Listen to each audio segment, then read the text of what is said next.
have a green light now. So maybe Facebook can hear us this week.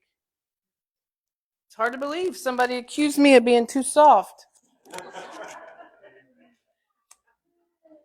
So this is not in the sermon. This is free. So you don't have to pay for this part. The Old Rugged Cross is my favorite hymn. And there's a really weird reason why it's my favorite hymn.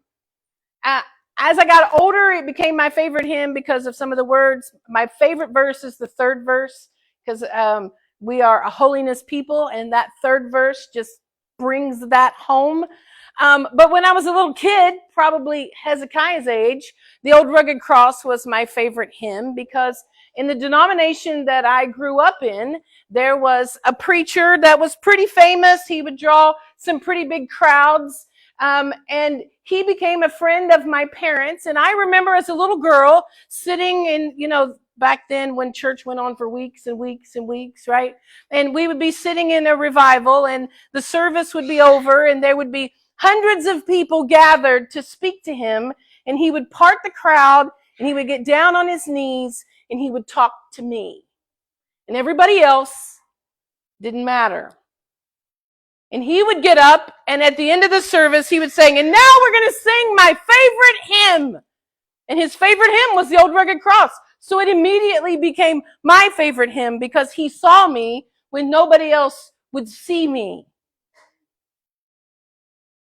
Now that's about the same time that I started turning my benches around in my room, and I would line my stuffed animals up, and you would think that I would sing the Old Rugged Cross to them, but oh no, I preached a really good, old-fashioned, 3-point, fire and brimstone, heavy breathing, red-faced sermon at 3.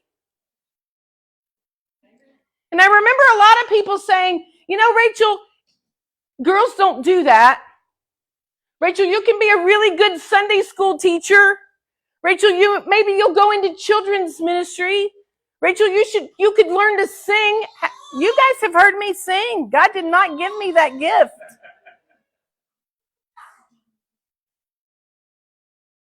And it was almost like no one ever looked at me and said this, but it was almost like they would look at me and say, Rachel, you can preach when pigs fly. Right? Have you ever heard that saying? It'll happen when pigs fly. It kind of means like, it's really, really not going to happen. But we don't want you to not have hope, right? So I looked it up. I don't usually use notes, but there was no way I could remember all this. I looked it up in the good old Wikipedia. That's world renowned for great facts, right? On the saying, when pigs fly. And do you know that almost every language has a phrase that's almost like that? So in Spanish, it's the same. I can't say it in Spanish, but it's when pigs fly. In Romanian, it's when the pigs shall fly, or on horses' Easter. Right? In German, it's if pigs had wings, everything would be possible. So they kind of explain it for you, right? In Finnish, it's when cows fly.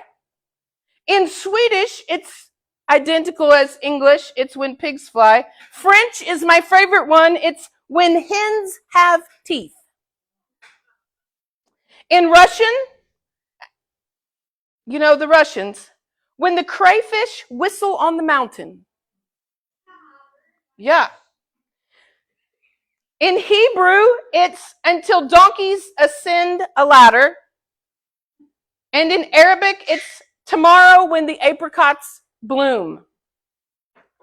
All of them mean it's probably not going to happen, right? The chances of that happening are so unlikely.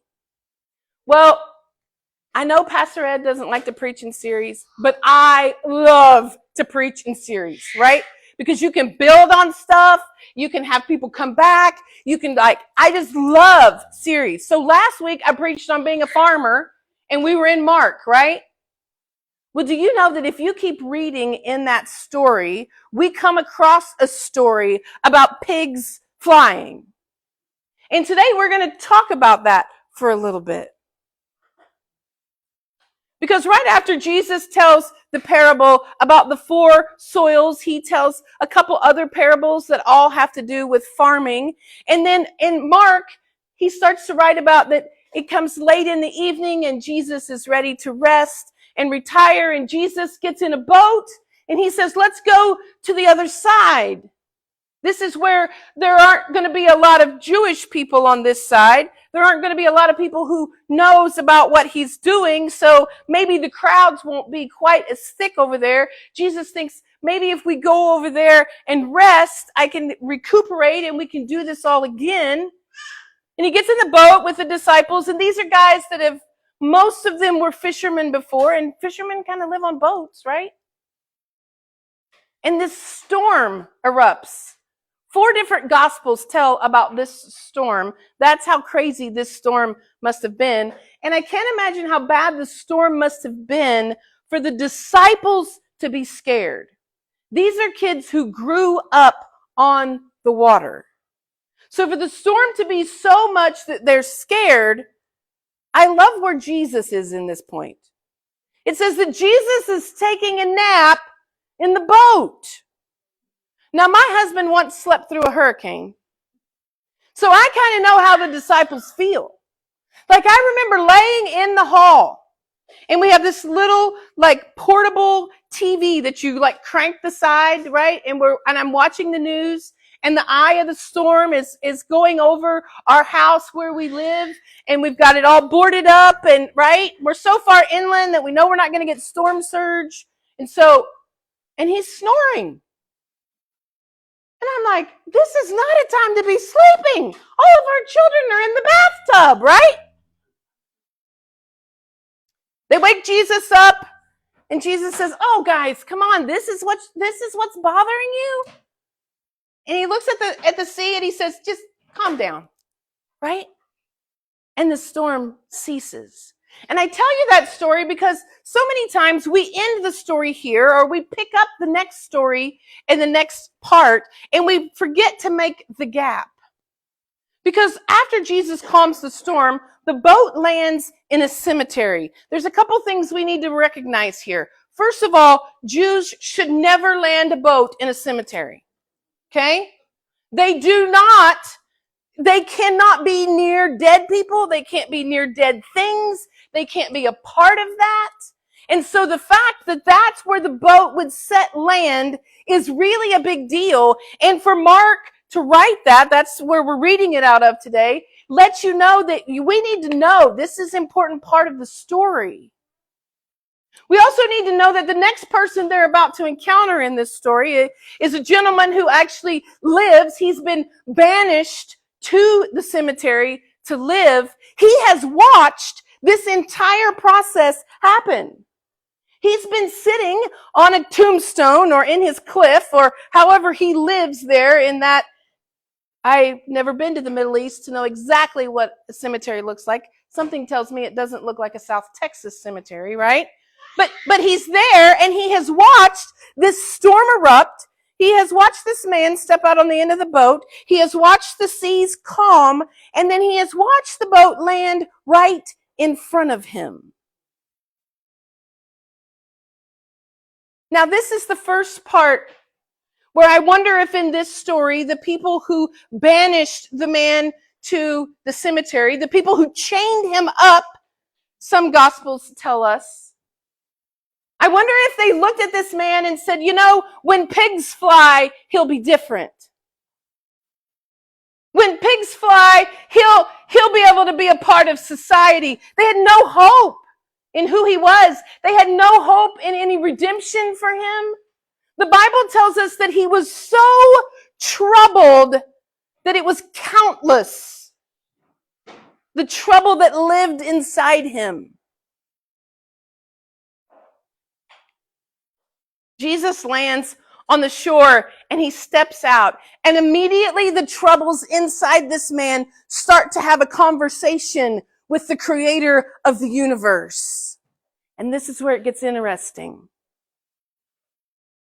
Jesus starts to talk to the troubles inside him, and the troubles say, Our name is vast. There are so many of us. We have been around in this guy's life for so long. And then suddenly they recognize that this person has the power to shift everything.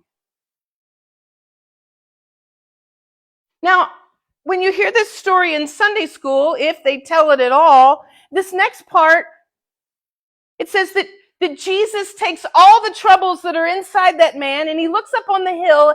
And it's funny that Mark gives us an exact number. I don't know how he counted them all, but he said there were 2,000 pigs on the hillside.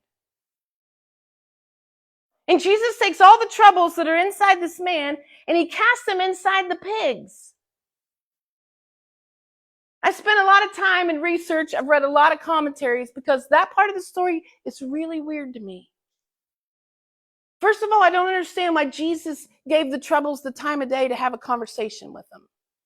Can I tell you, I still haven't got the answer.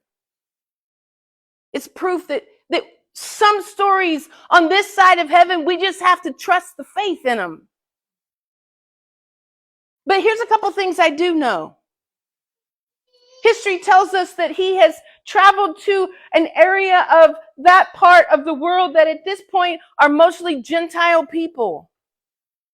Gentiles were allowed to raise pigs. They were even allowed to eat them. A Jewish person could not. They couldn't have pigs. They couldn't raise pigs. They couldn't eat pigs. Pigs were not allowed to be a part of their process. But Gentile people would. And this would have been a means of wealth for someone. This would have been 2,000 pigs. This is what keeps that town going. This is the essence of the cash flow in this town. And Jesus says, watch this. You put this guy out here in the middle of a cemetery and you said he'll change when pigs fly. Watch this. Because when Jesus took all of that man's troubles and he put him in the pigs, it says the pigs immediately ran off the cliff into the sea that he just calmed.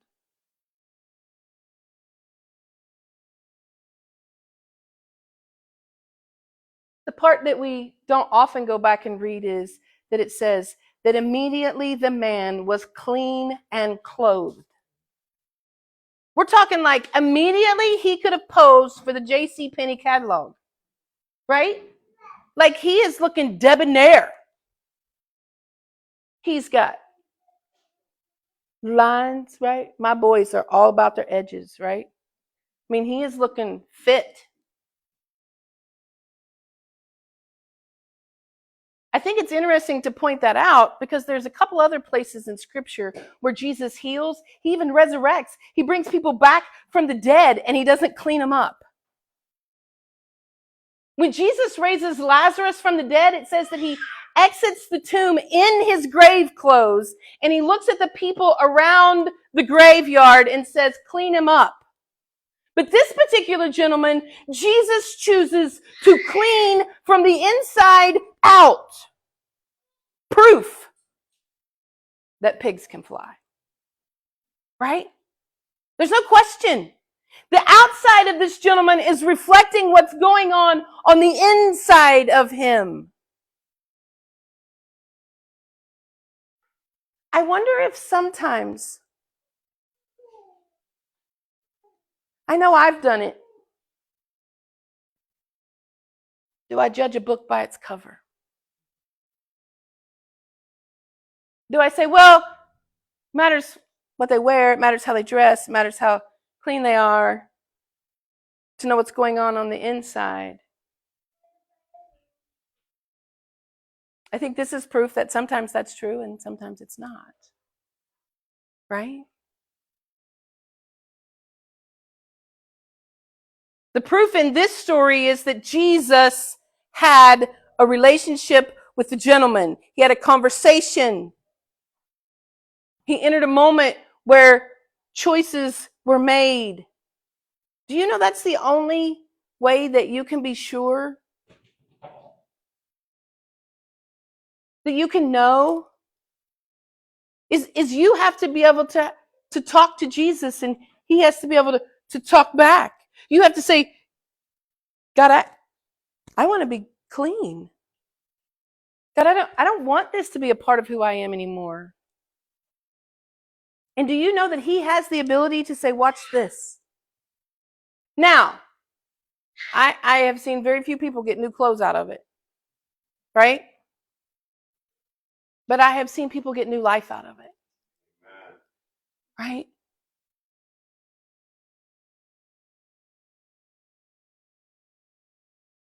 I pause a lot this morning because I want you to watch this happen in your mind. I'm giving your mind time to fill in all the pieces, to see the story that's unfolding. Because I think sometimes that we would be like, yes, he is new, he is whole, look what God did. And that is not at all what happened. Those pigs ran off into the water, and the people who took care of them went to town and told the people who owned them, all your pigs are dead.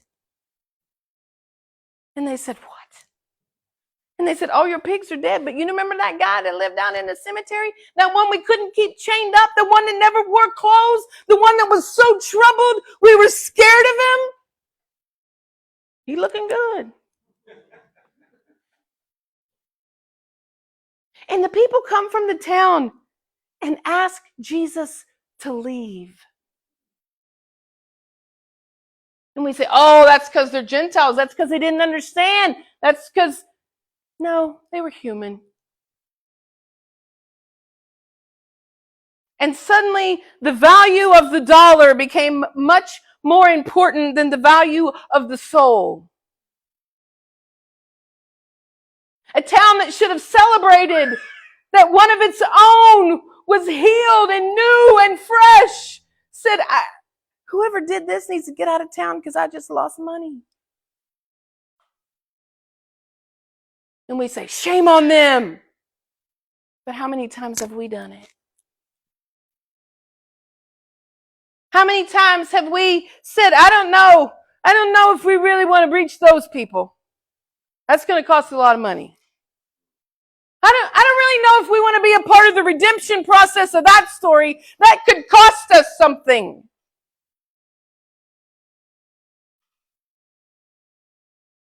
I don't know, God. I don't know if it's worth it for me to get healed. What if I lose something?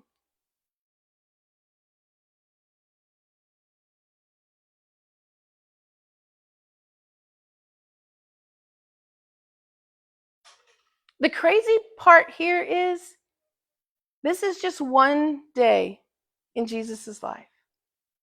One day so far, he has told the story of the parable of the sower. He's calmed the storms. He's gone to the cemetery. He's healed the man. He's been asked to leave. And you would think, wow, that's a big day. Do you know the day doesn't end until Jesus does two more things where people say, that'll happen when pigs fly? Because Jesus listened to him. He got back in the boat. He got in the water. He went back to the other side where the Jewish people were. They knew he was coming, so the crowds were thick. Turn with me. I am in Mark.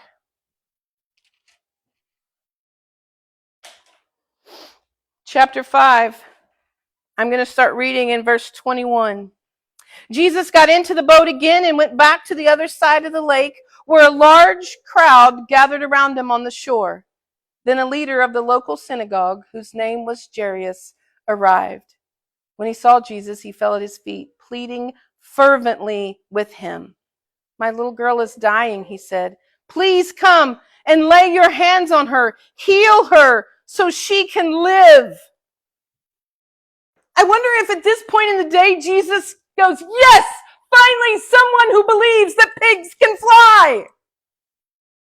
Day after day, moment after moment in that day, he has been encountered by people who didn't believe he could do anything. And immediately he hits the shore. And this man fights his way to the front. And he says, Jesus, I need you. My little girl is sick.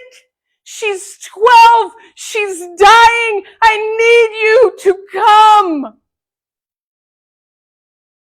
I would be willing to say there are a lot of people in this room who have been in that moment. Your little girl might not have been sick. Your 12-year-old may not have been dying, but you have fallen at the feet of Jesus and said, I don't know what else to do. I need pigs to fly. And Jesus says, let's go. And so they start fighting through the streets and the crowd, and he's following Jairus, and I'm sure that Jairus is just going, oh my goodness, can we get there fast enough? Can these people get out of the way? And one more person comes into the story that believed pigs could fly. For 12 years. I don't have time to go into it today, but I want you to understand that Jairus came with a daughter who was 12 years old, and a woman came who had been bleeding for 12 years. Now, what history tells us in the word study here is this word bleeding means that she was barren, means she was unmarried, she was outcast, she was considered unclean, she wasn't allowed anywhere in society, and yet that morning when she heard that Jesus was going to be close, she was willing to gamble everything to push through the crowd to say, I believe pigs can fly if I could just touch the hem of his garment. I'm not going to disturb him. I'm not going to wrestle him. I'm not even going to call his name. I am just going to get close enough to the creator of the universe that if I touch the hem of his garment, then pigs will fly. And in our humanness, we think that Jesus will go, okay. Do you know that we were created to fall in love with Jesus? We learned about that in Sunday school today. We are image bearers of God. So do you think that the moment that she touches Jesus, the moment that power drains out of him and makes her life different, that he doesn't go, somebody touched me? Right? If you think Jesus doesn't care about you, baloney! The moment that the part of your heart turns toward him, the moment you make a decision to start following him, the moment you make a decision to have a relationship with him, the moment that you decide to give him the hardest thing in your life, he goes, who touched me? Who needs me? Because I'm right here. Do you understand? He paused everything else. He was on a mission. He had found somebody who had faith that he had been looking for all day. And yet when she touched him, he said, hang on a minute, we got something else to do.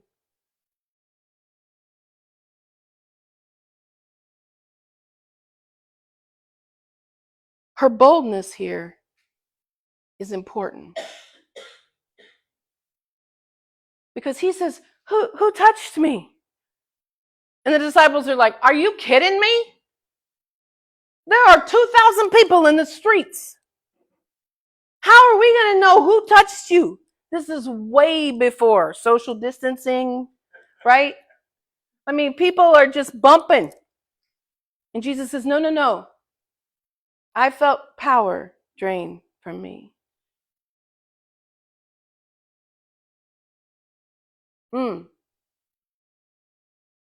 I felt power drain from me.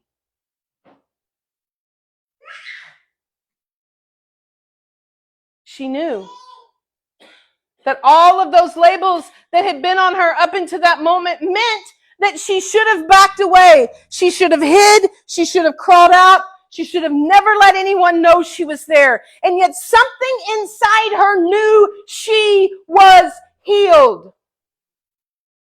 Because see, this issue wasn't an outward issue. She didn't have a cut on her arm that was bleeding for 12 years. This would have been something she would have hidden. She would have kept secret. Only her and others would have known about it. So it's not like the man in the cemetery where all of a sudden she looks different. All of a sudden she knows.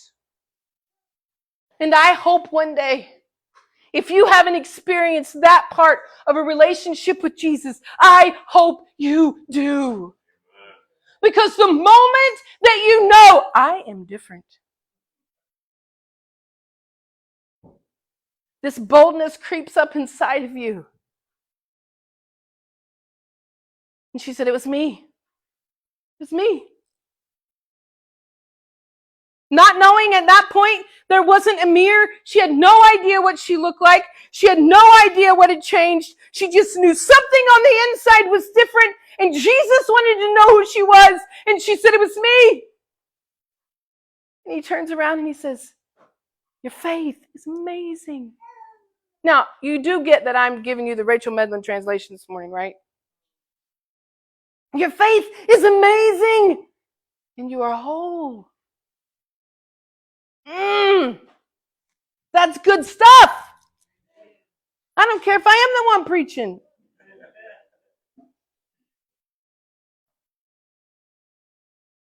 And just like life,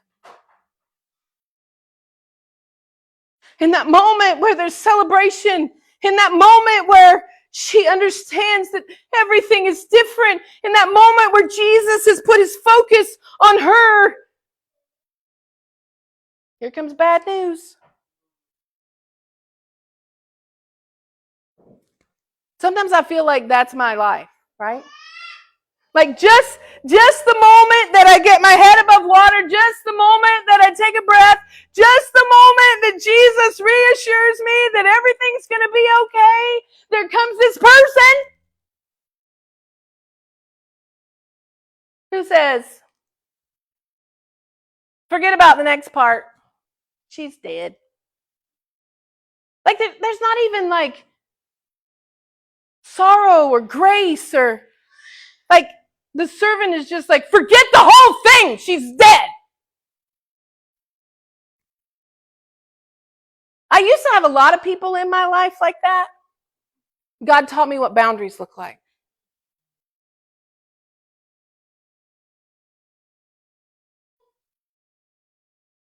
And Jesus says, oh, friend,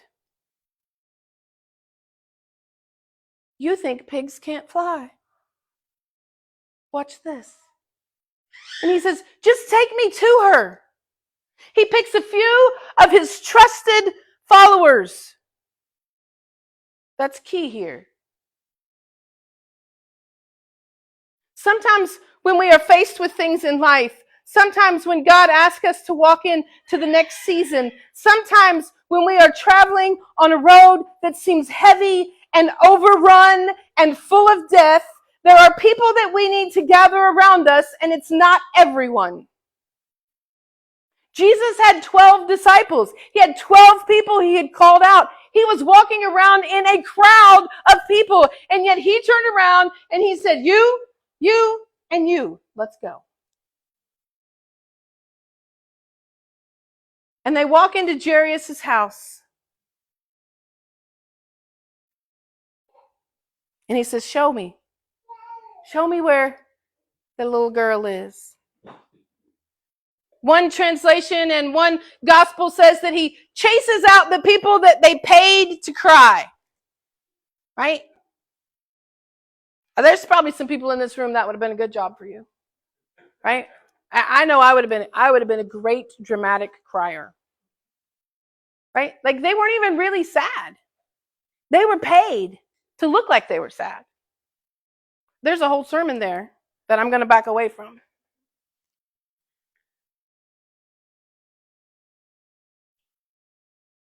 And Jesus walks in, and one gospel explains it that the very part of the cloak that the lady touched his prayer shawl. He takes off and lays on her and says, "Little girl, sit up."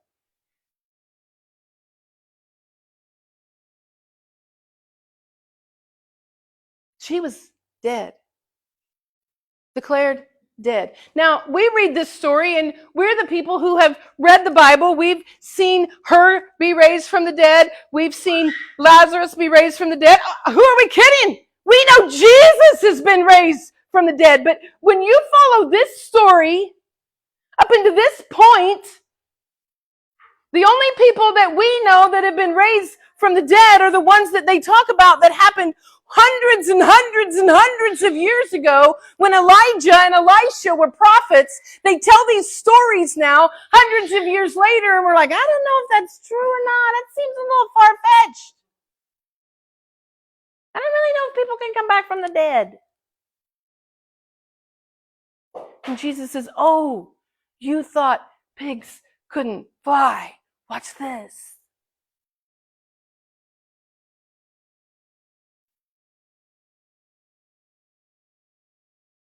The title of my sermon today is When Pigs Fly, Everything Changes. So there's a faith in the fact that pigs are going to fly. Right? When pigs fly, everything changes. Every one of those stories, the minute that something happened that everybody said couldn't happen, everything changed. Whatever it is in your life that either you or someone close to you has looked at you and said, that'll never happen. It's not worth it. It'll never happen. It's not good enough. You're not good enough. There's not enough power. There's not whatever it is. Can I tell you that the God that I serve looks at it and goes, are you kidding? Pigs can fly. I might have to pull some troubles out. I might have to bring some things from the dead. I might have to heal people from the inside out. I might have to create relationships that will change eternity. But I'm going to tell you right now, I'm the creator of the universe. And if I want pigs to fly, they'll fly. And everything will change. The man in the cemetery. When Jesus went to leave, he tried to get back in the boat. He says, I want to follow you for the rest of my days. And Jesus said, oh, no. You need to stay right here. Because you see, the cemetery sat right outside of what at that point was called the 10 cities. History tells us that that man went into the 10 cities and he started to tell about what God had done for him. And do you know that today there is still a church that started from the stories that that man told? There is still a biblical church that meets in that part of the country that has been meeting since the day that man left the cemetery and told his people about Jesus. Wow. Now, in true Jesus fashion, because so many times we're like, okay, so he did it this way once, then the next time he does it, he's going to do it the exact same way. Oh, no. He's the creator of the universe. Stop trying to put him in a box. He gets to do whatever he wants. When he heals the little girl, she raises from the dead. And her parents are like, oh, we should probably tell some people. And Jesus is like, oh, you don't need to tell anybody. You just need to keep this on the down low. What? Are you kidding? We could start a church out of this. When the man left the cemetery, he was living proof. He told stories of a man that those people, they were Gentiles. They were people that didn't grow up in Jewish heritage and tradition. He said, there was a man who came and he changed everything for me. And they said, let's start a church. But do you understand that if the people in that house that day, those Jewish people, if they would have said, you know what? This man came to our house. He raised our little girl from the dead. I think he might be the Messiah. It would not have been a church that would have been started. It would have been a kingdom. Because they thought a king was coming back. They thought a ruler was coming back. They would have built a castle and set up a throne, and they would have. And Jesus said, "Oh, no. That's not why I'm here." Because you see, her being risen from the dead was just aftermath. That was just the result of his presence. The story is his presence. Today, maybe there's something in your life. Maybe there's a story that you're walking through.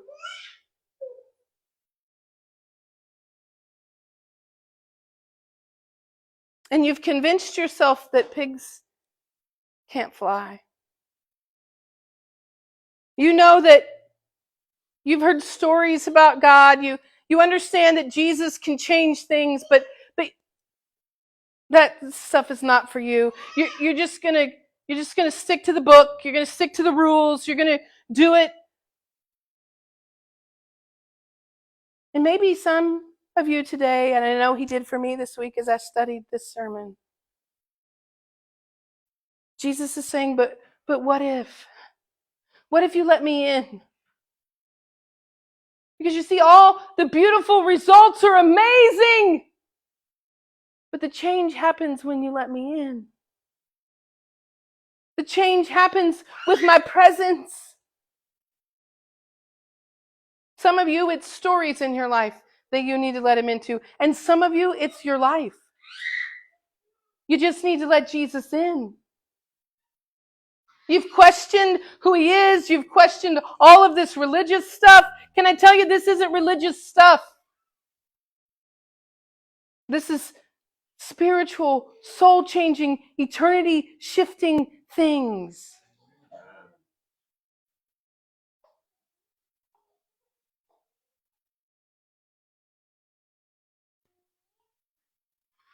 So I don't know what happens next. In the story in the Bible, it says that Jesus rested.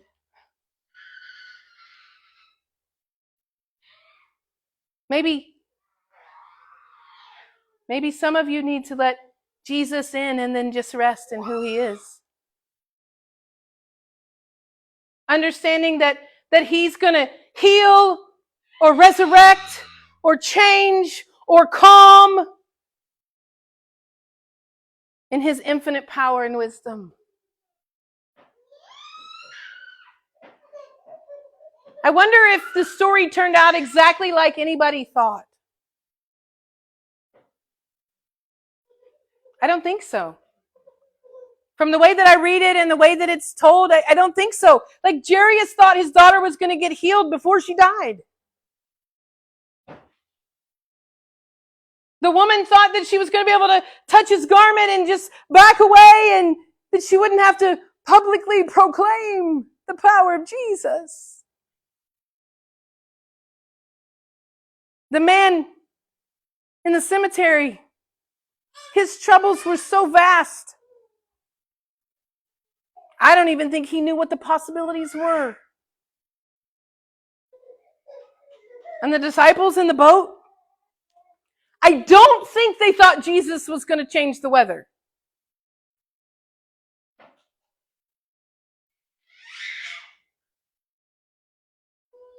When pigs fly, everything changes. Father, as we come to you today, we thank you. We thank you for stories in the Bible that unfold and show us that you have sovereignty and power that changes everything. God, maybe some of us in the room today just need to start a relationship with you. Maybe there are some of us in the room today that need to lay at your feet the things that we have proclaimed will never happen.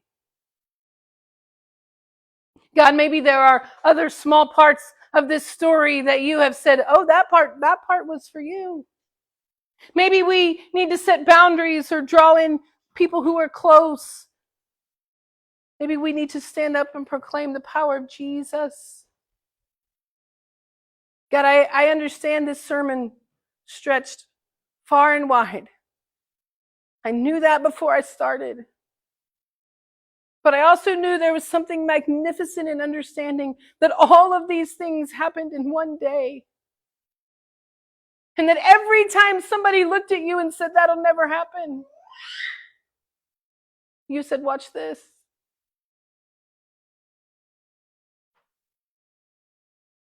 So God, I know this morning personally, I leave things here. Things in my life that I have said, oh, that's just the way it is. I have to learn to live with it. That personal change or that situational change when pigs fly. God, I'm trusting you. Let the pigs fly. Let everything change for your glory. None of these stories end with the people's glory. They all end with your glory.